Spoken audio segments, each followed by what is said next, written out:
Hello, furniture people. I'm Joe and I like refinishing old furniture. Somehow I decided it would be a good idea to film that and share it, so here we are turning grit into gold. If you like this video, please like and subscribe. Doing that allows me to continue sharing interesting projects with you.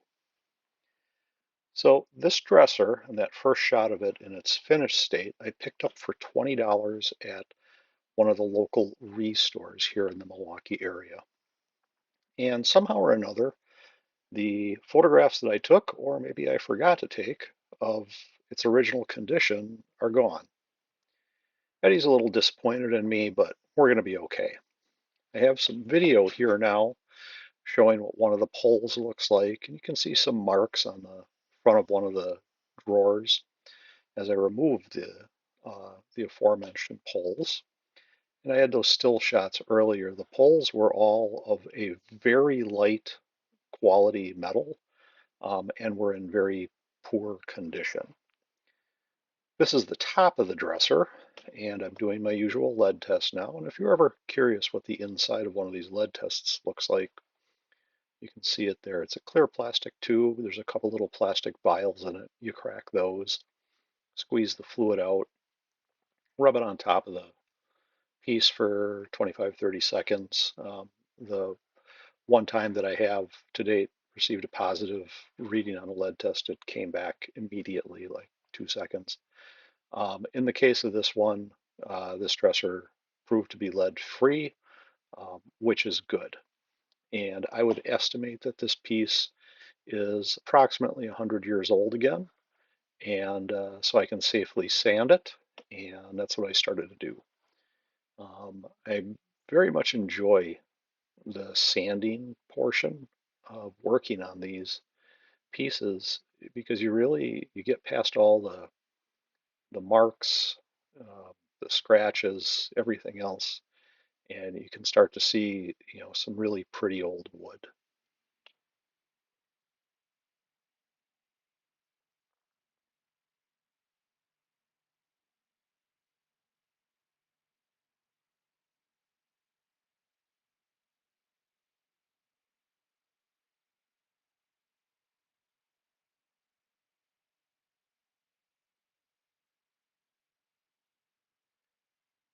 And when I do sand these, I'm usually starting out with a 60 grit or maybe an 80 grit and going up to 120, 180, something like that, depending on the finish.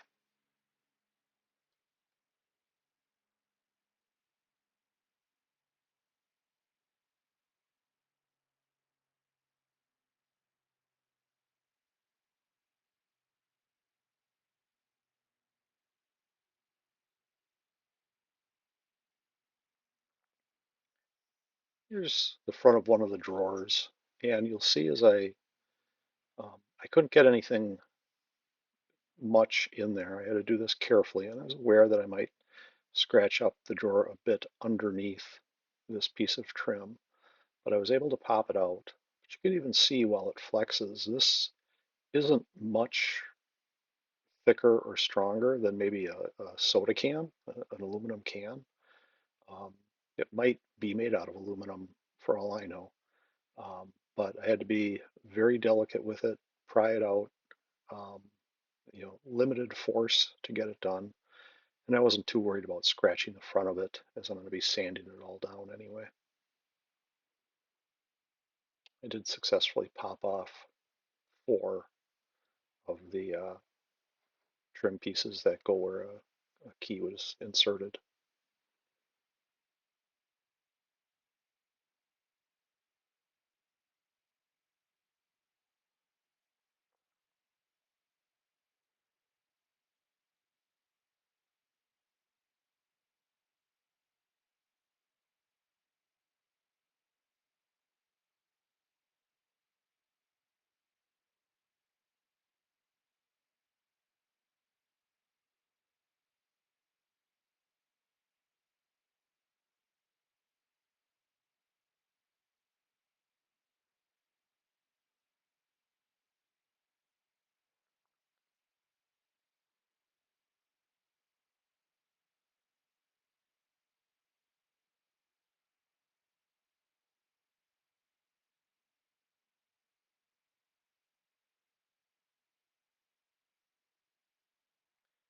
And here I am working on the front of the dresser. And it's lying on its back. And I'm trying a technique on this where I sanded down the top, which was in terrible condition, the fronts of the four drawers, which were not terrible, but I wanted to make a change in the color of the stain on them. And then I'm taking down the fronts of the two front legs of the dresser. The sides of the dresser, I like the shade of the stain, and it was generally in pretty decent condition. Um, no big dents, no big scrapes, no big scratches, a little bit of wear. And then also the cross members in the front, the decorative scrolly piece at the bottom, and then the rails that the drawers sit on. And you'll see my approach to creating a two-tone um, stained look for this piece as we proceed here. And you can see here I've stained one of the large drawers already, and I'm going over the second one. And this was a custom mix of dark walnut with a um, gunstock, which adds a red color to it. And on here, there's a little bit of red. It's more of a honey color when I look at it here. But it went on very nicely and really gave a nice result.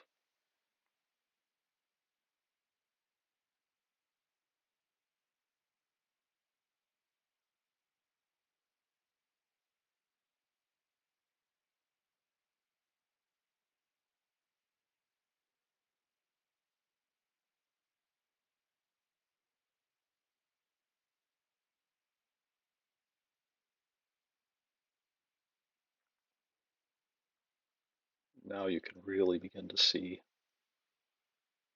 beautiful wood grain popping there, particularly in that middle area of the top. Really beautiful tiger stripes, a great color.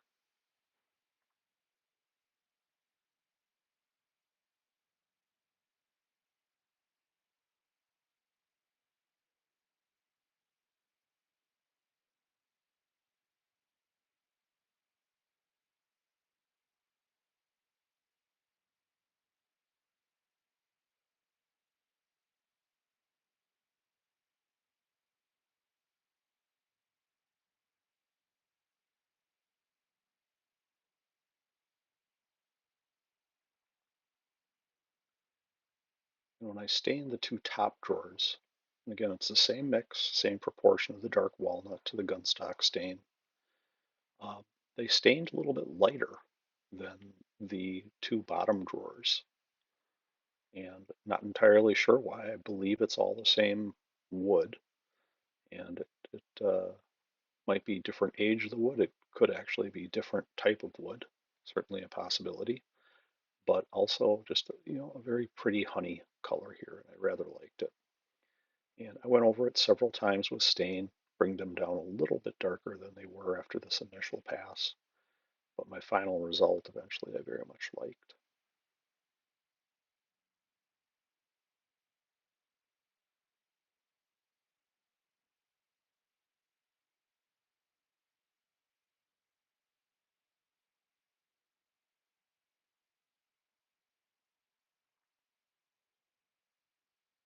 And I should have tipped this the other way, but I'm getting the top edge of the drawer so that it's consistent in look with the rest of the front of the drawer.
And there you can see a bit of the top edge of the drawer, which you'll see I'll stain here momentarily.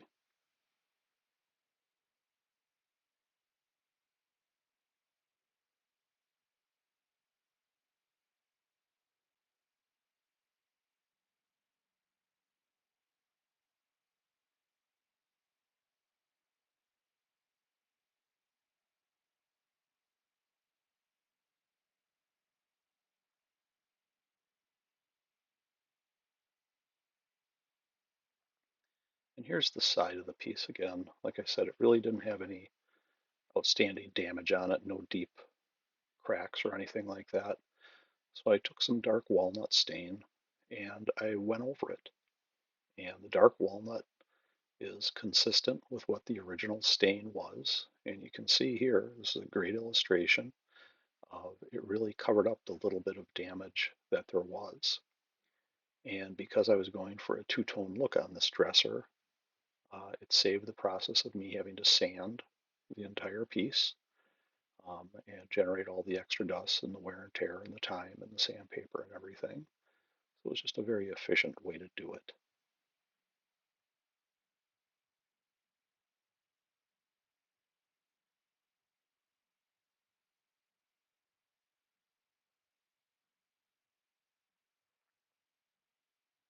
And I like it. Eddie was pretty jazzed about it too. So here we are with the finished piece. I bought new poles for the entire piece because the other ones were so badly damaged. I had painted the metal work that goes around the key insert so that it matched up with the poles and the little curly Q poles on the top and flat poles for the two bottom drawers. And I'm very pleased with the result here. Um, I have really almost a three-tone dresser in a way where the top and the two lower drawers are that one color and the two top front drawers and the front posts are that honey color and then the rest of the piece being the original. Stay safe and be healthy, everyone. Have a great day.